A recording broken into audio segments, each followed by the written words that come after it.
Welcome, everybody. My name is Brian Connors, and I'm an actor, writer, director, and a filmmaker. And we're at the Universe Multicultural Film Festival.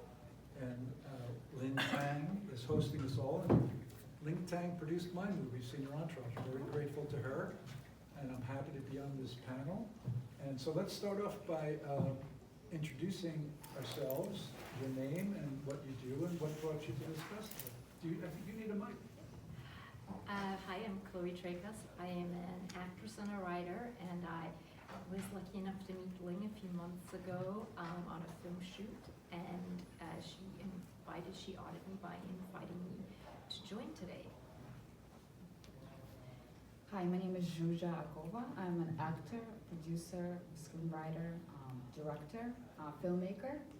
Last year, one of my shorts was screened here at the festival, and I guess that's how I got invited. Really grateful, happy to be here.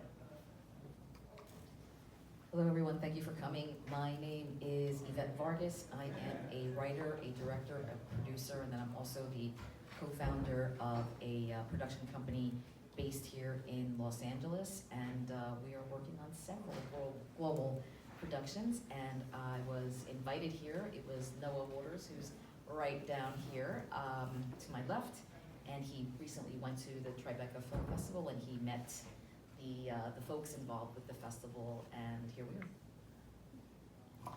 Hi, sorry, I'm Sarah Hamilton. I am a consultant, producer, and social impact producer as well. And I was also invited here by Noah. I'm also a film commissioner. I got my certification as an international film commissioner, which is why I'm coming here on the panel. So I'm Noah. My name's Noah. I am a writer-director. I'm a producer. I'm a filmmaking mentor. And I work at Indigo Rain with a vet where I help with development and work on physical production, but I specialize in international production and coordinating with not only many different countries, but many different cultures, which I think was the main reason I was invited, and then the domino effect of the lovely ladies to my right. And now you get to hear from Ricardo. Thank you. I'm Ricardo Miranda. I'm actually a businessman turned into producer. I'm a novice, produced my first film last year and got distribution last fall. Team of two. Amazon, Tubi, all the platforms. I'm a novice here, so it was my first project. I loved it. And met May on some of the events, and we hit it off, and she invited me to be part of the panel, so I'm glad to be here.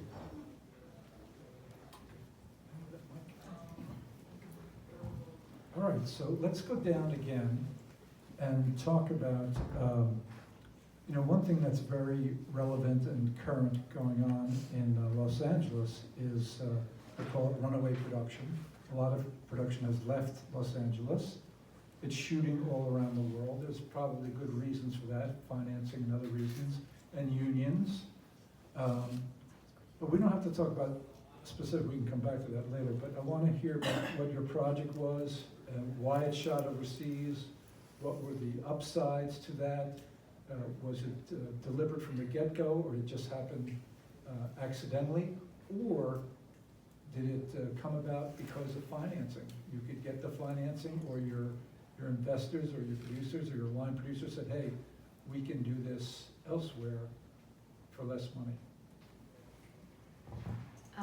Well, to be honest, I've only ever made projects in California, but We'll talk about that and tell us about it. not Los Angeles, because when we were trying to find locations for our first project, everywhere we went said we're a small independent production company. Can we please hire a hotel room for a film shoot? $3,000. Okay, not happening. So my first film, which we shot on 10 grand, we shot out in Lancaster, where people were actually incredibly lovely and hospitable, and we had a guy who owned a restaurant who let us use it for nothing on the condition we had all our meals there. So that was what we ended up doing. My second film that I made 2 years later, we shot on 30K. That one we were able to go SAG on. SAG was super for the budget.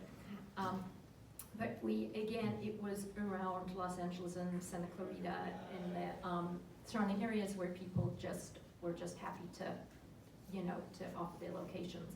So, yes, I haven't shot overseas yet, but I would love to shoot interstate or overseas as well. Could you use that mic Oh, and yeah. tell us the same thing, where you shot and tell us about the film? Of course. So I'm pretty new to producing. I come from acting. I went to an acting school in New York City.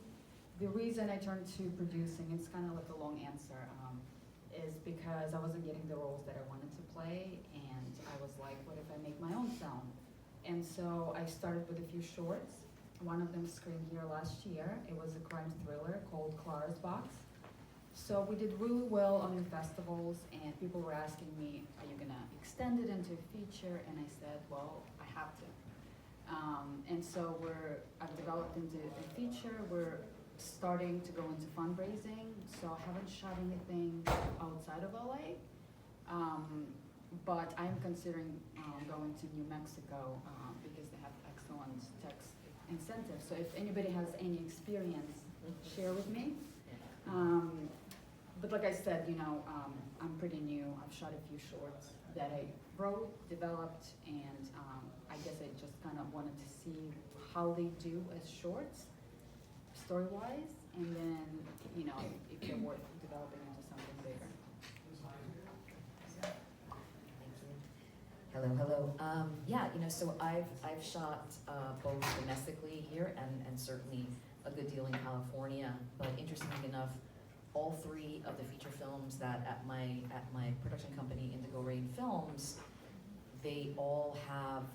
We're shooting overseas for all of them. One of them will be shot 80% in New York and then 20% in France.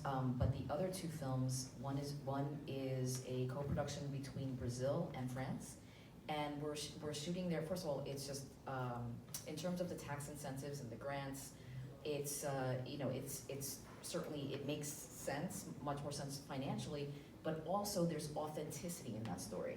So that's why we're shooting there, and that's also another important factor depending on the story. And for that particular film, it's very authentic to shoot in those two locations. And then there's a film that collectively Sarah and Noah and I are in pre-production on.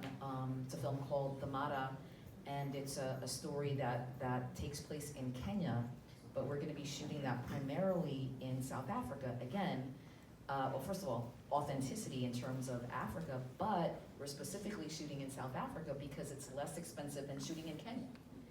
So yes, we taking advantage of everything that's available overseas, and then it's looking at the the pros and the cons of that in terms of where's the talent coming from, how are we maximizing those dollars there for an international production, above the line, below the line, and these are extremely important choices to make with every production, but certainly if you are thinking about shooting overseas, if you're literally bringing everyone over, or many of your cast and crew over, then those expenses really mount up. So it's not a perfect science, and every project is individual, but obviously runaway productions is not an expression just for the sake of an expression.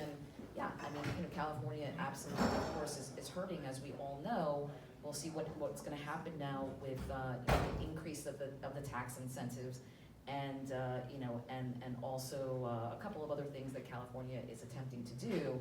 But we've lost so much business because I think there was arrogance in terms of California, and certainly Los Angeles, where the business is, thinking that we were never going to lose that business, and lo and behold, here we are, decades later, and just suffering tremendously.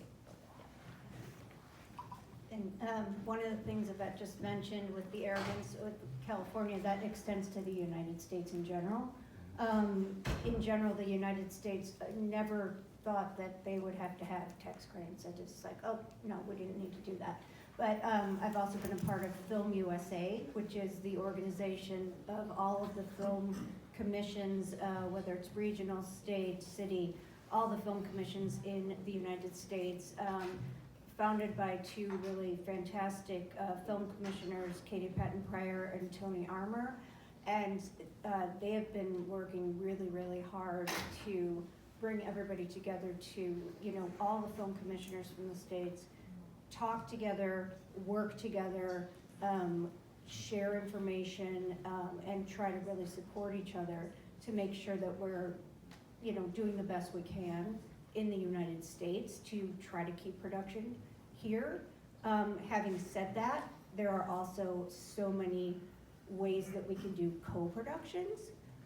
So we are working with, they're not formal co-productions because the United States cannot have formal co-productions, but we are, a lot of the producers who I work with and consult with are working on several projects that are working in both the United States and also overseas. I also consult with, working as an executive producer on probably about 10 different projects right now, shooting in Mexico and Spain, in different areas in the UK, and also in South Africa, and we're trying to get the film industry going in Kenya. But I work on social impact films as well, and raising fiscal sponsors, you know, doing fiscal sponsorships and raising some other money to make sure that films and filmmakers not only focus on making really incredible films for the art, but also so, and that they're commercially viable, but also so that they make a difference in the world.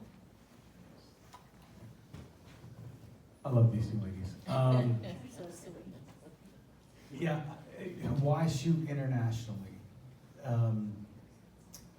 There's an expression that I've come to find has so many different forms of meaning.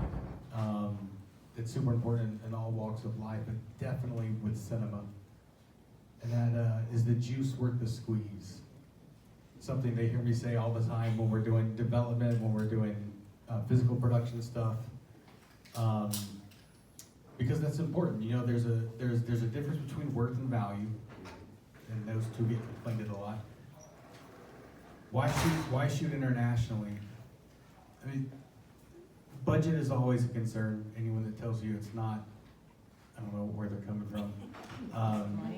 But even if you come from, yeah, you're right. But I mean, with international production, where's the story based?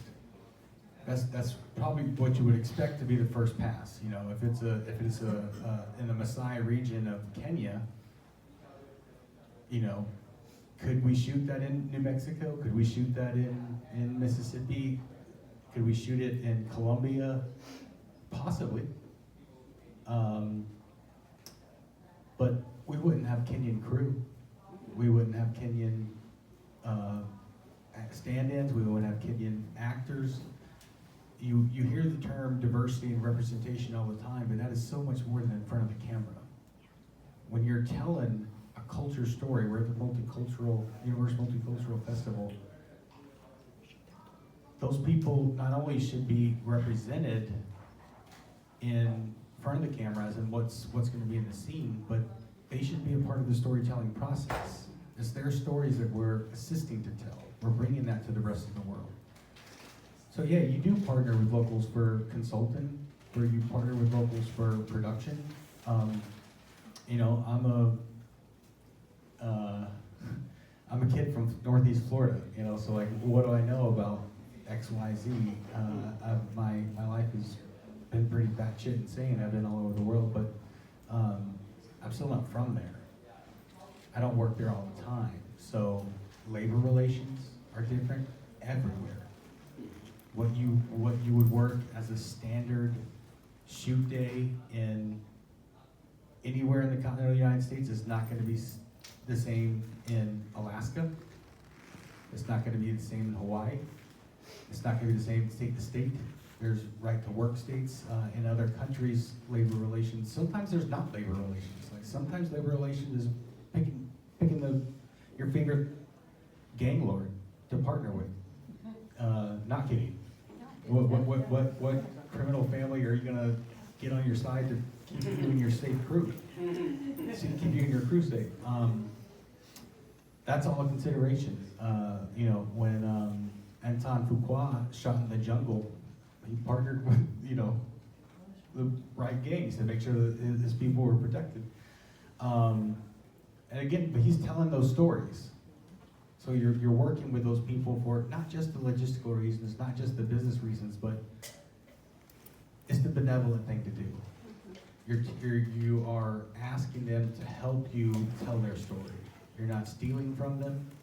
You're not bastardizing them. You're not taking, you know, like a lot of the work that we do deals with mythological cultures and backstories, and they're all different.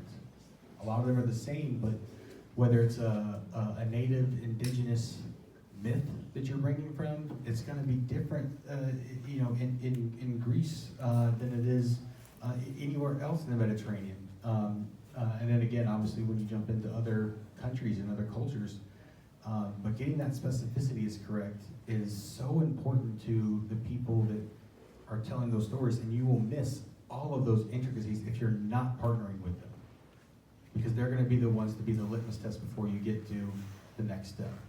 So is the juice worth the squeeze? Yeah, it's a logistics question. We're still working with the Kenyan government. We're still trying to get some more support from them.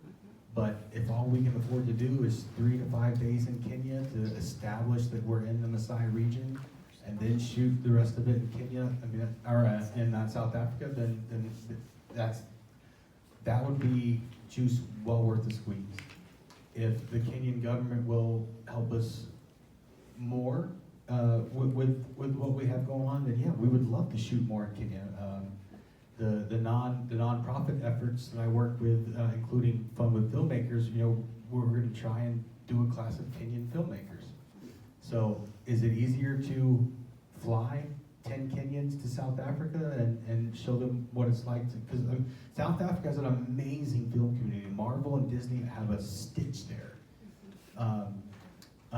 You know, when Yvette originally reached out to me about the Mara, you know, we both just started looking at line producers in Kenya and in South Africa, and so, you know, magic rule of threes, you get 3, you find which one fits the best. That's not always the cheapest, it's not always the most expensive. Is the juice worth the squeeze logistically? Where's the money coming from? Where's it going? And what's the story? Whose story is it? That's the reason you shoot internationally. That's the reason you shoot where the story is being told from. I'm enjoying myself here. Please continue.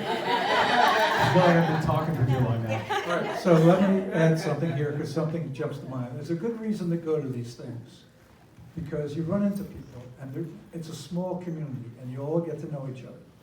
So you mentioned Tony Armour. Tony's amazing. Yeah, he's an amazing guy. He ran the Sunscreen Film Yeah, Festival. always. He was commissioner there, now he's in Dallas, I think, he's in Yeah. Texas. Yeah.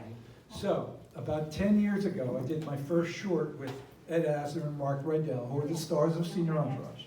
I did a short film called Good Men. And it played in 80 film festivals all over the world, and I went all over the country because of it. Not because of me, but because I had Ed Asner and Mark Rydell. And I'm in Ojai, and I'm being treated great, and people are putting me up. I'm getting fresh squeezed orange juice, and they're throwing nice parties. So I'm at a party, and I just talking to Tony Armour. And sight unseen, he hadn't seen Good Men, which played up there, but he knew of it, heard good things about it, and Ed Asner and Mark Rydell. So he goes, Brian, I want your film. I said, fine. So we screened down in Tampa, and then he has it in Manhattan Beach, too. And then he honored Ed Asner and Mark Rydell. Well, he honored, Mark couldn't be there at the time, but he honored Ed. And then we got Esai Morales to come down and give Ed an award. And you know, so I bump into Tony all the time. He's a great guy. There's another thought I had when we were talking about stuff, but I forgot it. So, come on, it's your turn. Do you have anything you want? Now I have to follow you. It's a tough one. Thank you, sir. So my story is a little different. As I said, I'm a businessman. I run a DNA testing company. I had a wellness center in the west side of LA. And my partner with the movie, he just happens to own the #2 ranked Hollywood magazine. It's a Magic Image magazine. And So he invited me he was writing a short film during the pandemic. And he invited me to, produce with him. He turned that into a feature film and continued developing. He's a writer, director, producer, and because of my connections, I believe, with the Wellness Center, so many people in the industry and that I have, he said, why don't we do it together? And I'm like, great, let's do this. So that was my first experience. And it was amazing to see the process, which for me was the first time, and see him directing, and we filmed in LA on various locations throughout the whole city, and to watch him direct, and after we filmed, the film, the editing, which he did most of it, for me it was a great experience. I had the greatest time just enjoying the process of filmmaking. I loved it. And, lucky enough, through, it just happened, it was through my connections, we got the film distributed and so forth, and everything went well. But I love it, I'm a novice, I'm learning, I just enjoy the process of filmmaking and being a part of it. He gave me, I'm not an actor, but I enjoy being on the set, and he gave me a little part. I said, don't give me anything big, I will screw it up. You're definitely not an actor then. Definitely not. And he gave me 2 seconds on the screen, I loved it. He said I did so well, he's gonna give me 3 seconds on the next one. So I think the most important thing is I really enjoy the people I was working with. I think that's important. Because if something, if you think of things that may go wrong, trust me, a lot of things are gonna go wrong. Either the parking lot is closed, or when you're gonna shoot, there's always gonna be things that are gonna go wrong, and you're gonna have to, and if you're working with people, they're fun to be with. And everything is easier, right? And then we're, so okay, so what are we gonna do to now to make up for what we just lost? And then Joss, my partner, he's like the king of improvisations, like the MacGyver. So he makes everything, So I was very lucky with that. But everyone just have fun, and that was, for me, was the most important. That's why I'm enjoying it so much, because for me, it's a playground. So we're just solving problems and make things happen. And then when you see, when everything comes together, and it's a great feeling, as you can all attest. Go ahead. It's a miracle when a film gets made. Yes. I thought of what I was gonna say, that's relevant to what was being said down there Oh, I before. was just gonna say one Oh, more go thing. ahead, go ahead. It's funny, you mentioned about diversity, and when I think about, we probably have the most diverse crew and, cast, from all, parts of the world and walks of life, everything. And the funny thing is, it was not intentional. It's just that it just happened. Everybody comes together, and we never thought about it. But when you mentioned it, hey, and we all, go along, so well with each other, and so it's a nice feeling when it's just natural. It just happens naturally. So the story that I was just about, that I forgot, but I think it's relevant here. I got treated to the Sundance Film Festival this past year, not as a filmmaker, just as a friend from a wealthy guy who just brought me along. And we saw the 30-year reunion screening of El Norte. You guys know that film, El Norte? Gregory Nava. It was a groundbreaking film. It was shot in Mexico about immigrants coming over the border. Couldn't be more relevant than what's happening today. Couldn't be more relevant.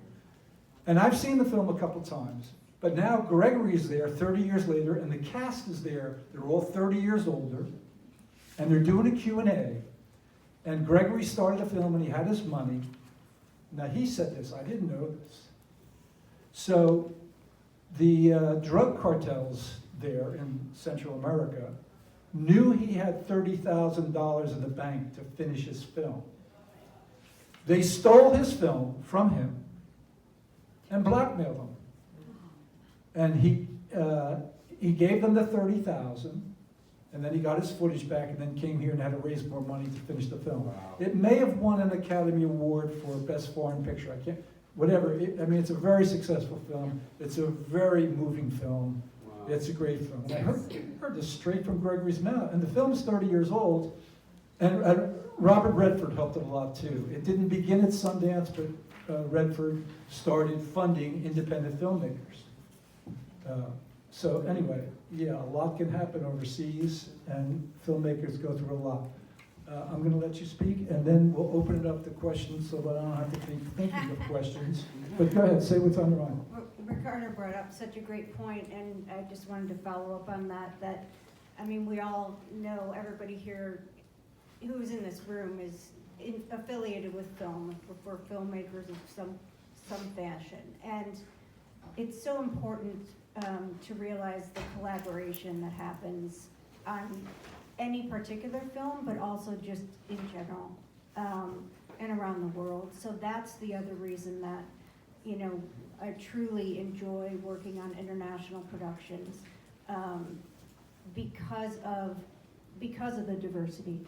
Diversity in the mindset, diversity in what you can get from people of different cultures, who have different life experience and different lived experience. It just adds so much more richness to a film and to a project and to your life. And that's what I truly enjoy the most about that. Can I just add Yes. one more thing, because it's just such an important point, and Noah, he started to touch upon this a bit. I mean, sadly, in these times that we're living in, you know, in the U.S., these words like diversity and inclusion, they become these dirty words, right? Where people can get shot for speaking, you know, these words. But in terms of I mean, every single one of my sets and our sets and cast and crews, the world is represented. And so now, therefore, we have all of those opinions, we have all those points of views, we have all of that, you know, creativity from different kinds of mindsets that are coming together to solve story problems, and just solve production problems. And therefore, in my experience, my entire career, is that it just elevates the work to another level, because people are seeing different things, because they have a different sensibility, as opposed to people being exactly the same. You just see other things, and it just helps to elevate the work. And to the point that Noah was making earlier, that to have diversity both in front and behind the camera, that's true diversity. And therefore, really being able to tell, again, if telling an authentic story is important to you, then you have to think about that entire cast and crew. It's not just about the cast who's in front of the camera. It's so much more, I would even say, in terms of who's behind the camera. Who wrote it? Who is directing it?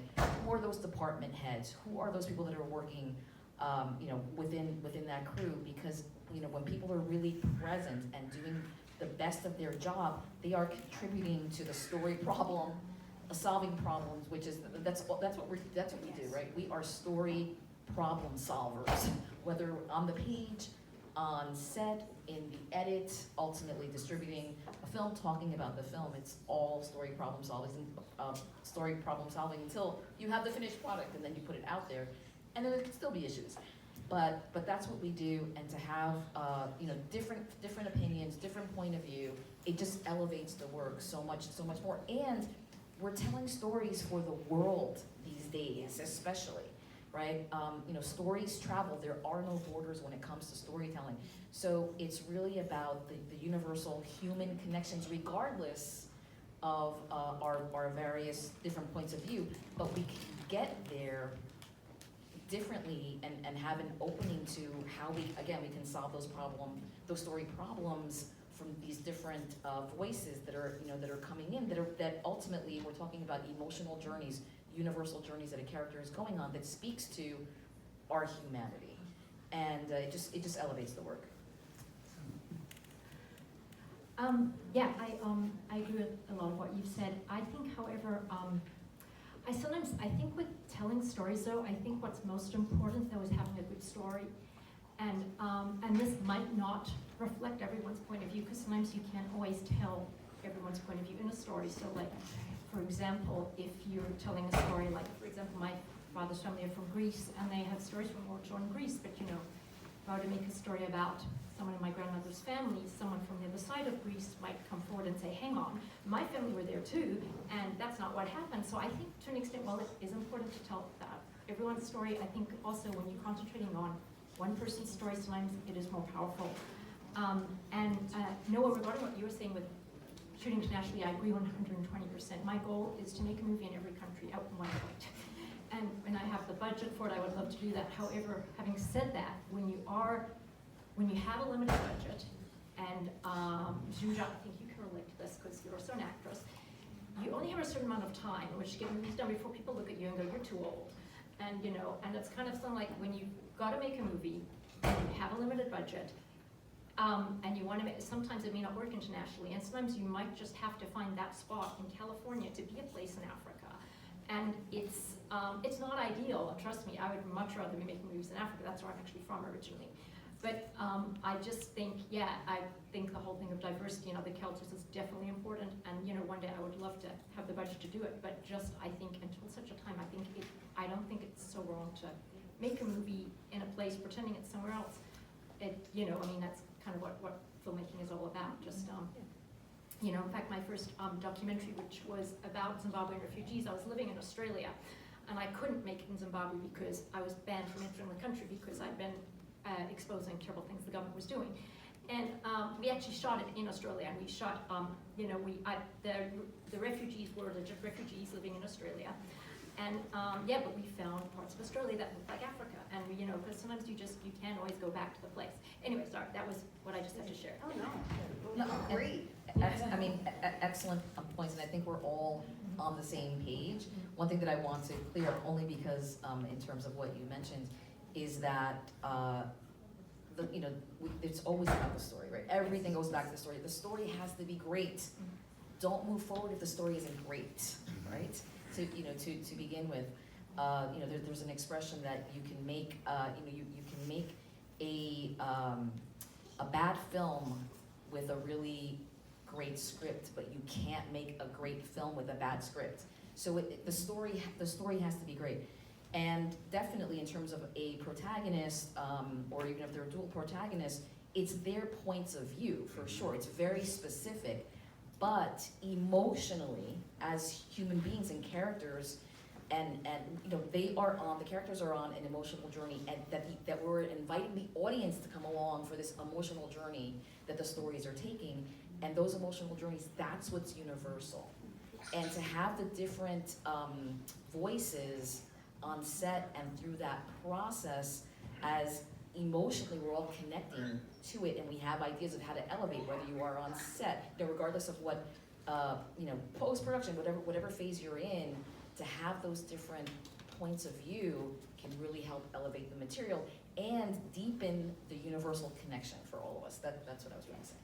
Yeah, it's an interesting dynamic, because you would think, why do you need to be that specific? Isn't that limiting? And it's not. It's honestly like that being that specific and that narrow with point of view is what makes the story universal.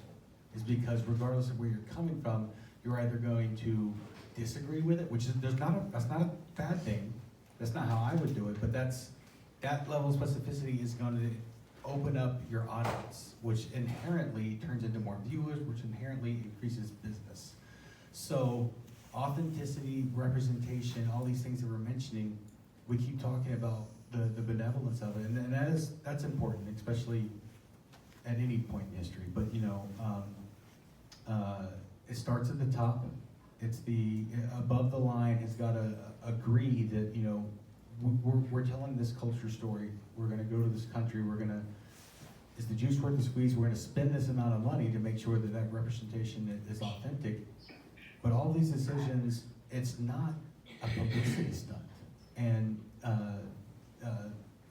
the phrase diversity and inclusion, representation, you know, it was getting coined as a negative thing before the current administration. It was not, I mean, obviously, it hasn't helped by any means, but I'm just saying that, you know, especially in the studios, with the studios, their diversity and inclusion departments are underfunded. They are, me and Yvette were talking about this the other day, it is literally a label to push smaller budget projects into. Because they can then promote all, being a very diverse and inclusive company because we have this program, but then there's not enough support behind it. And then inherently, that support ends up being incredibly inclusive and incredibly non-diverse, whatever the opposite of that is. Again, you know, if you're telling a black story about a black family, and you have a black DP and you have black actors, and then everyone else on set are straight white males, all the decisions that are made, all the solutions that we come to creatively are going to be from those craftsmen.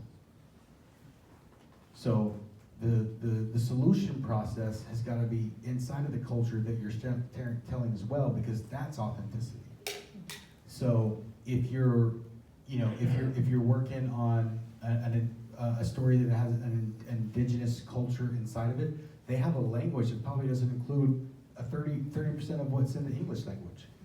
So they're not even going to go to those conclusions. And if you partner with them, let them inform you, and then best idea wins.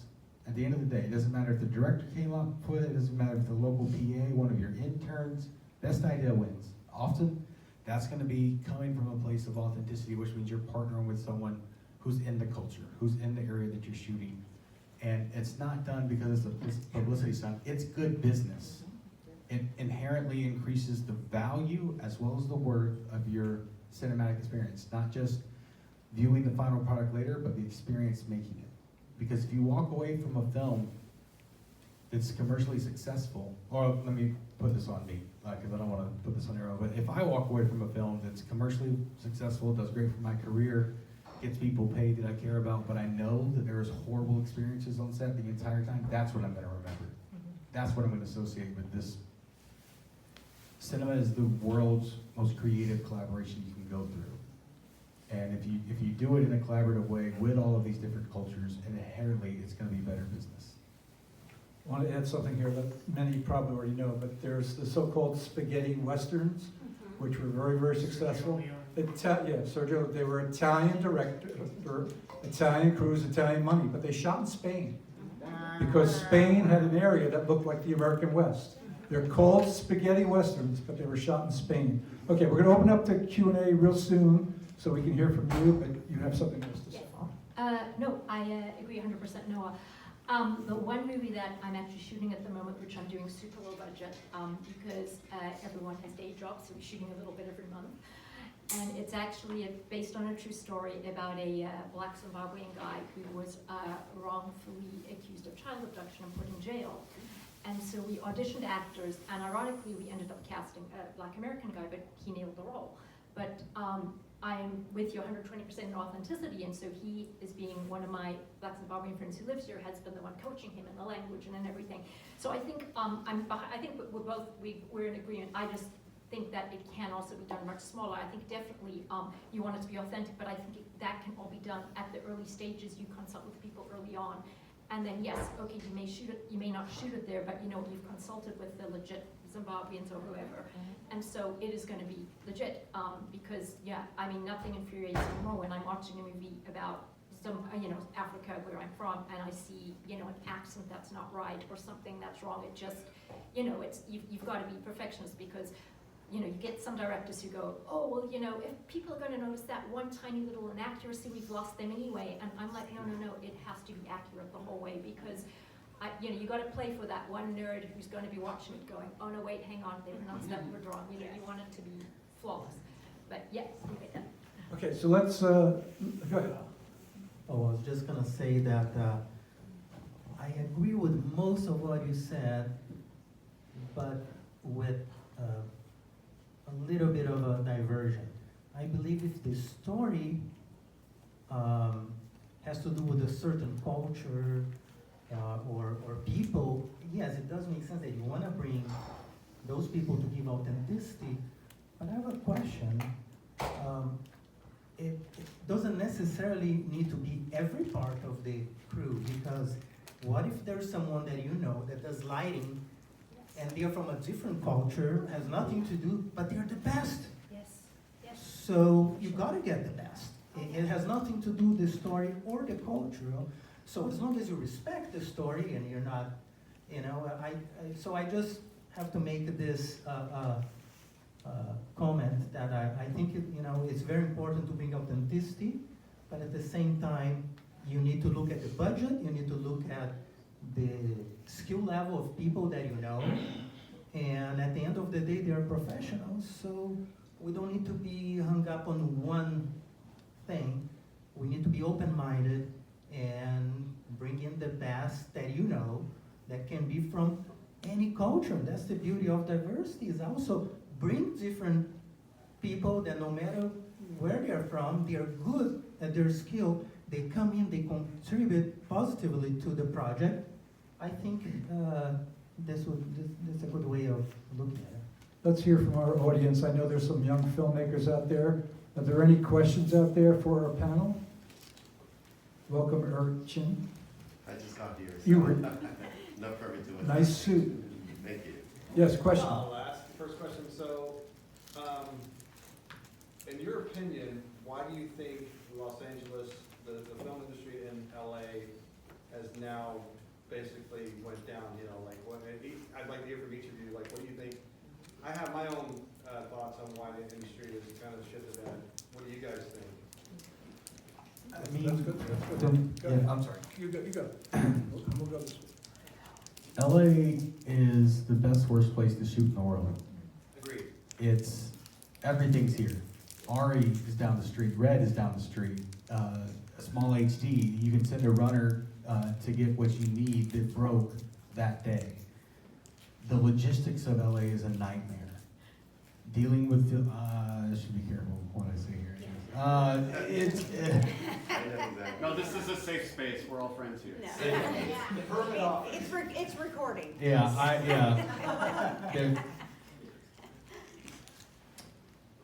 There's red tape, there's bureaucracy, but that's gonna be everywhere you go. I mean, everywhere you go is gonna have something, but with LA specifically, there is a great deal of jaded mindsets, meaning that like people have found a formula, which is, you know, business around the world. They find a formula that works and they pump it and they pump it and they pump it.